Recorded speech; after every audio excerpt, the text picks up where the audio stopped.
তো হ্যালো বন্ধু, সকলকে জানাই নতুন বছরের আন্তরিক শুভেচ্ছা।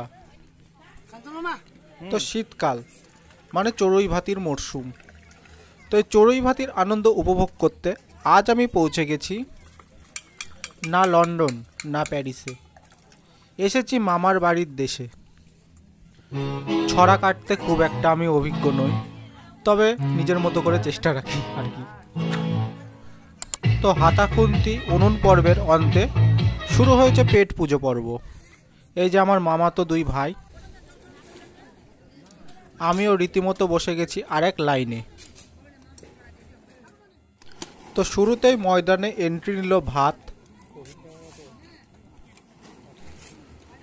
তো এরপর হলো সবজির প্রবেশ, এবং সবজিকে অনুসরণ করতে করতে চলে এলো ডাল।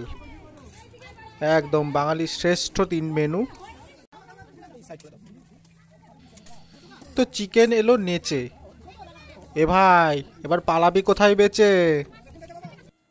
আহা কি আয়েস, এসে গেছে পায়েস। তো খাওয়া দাওয়া বেকার খাটনি, যদি শেষ পাতে না থাকে চাটনি। তো ভুরিভোজ শেষে একটু মুখদর্শন তো করানোই যায়, তাই না? কি বলো বন্ধু?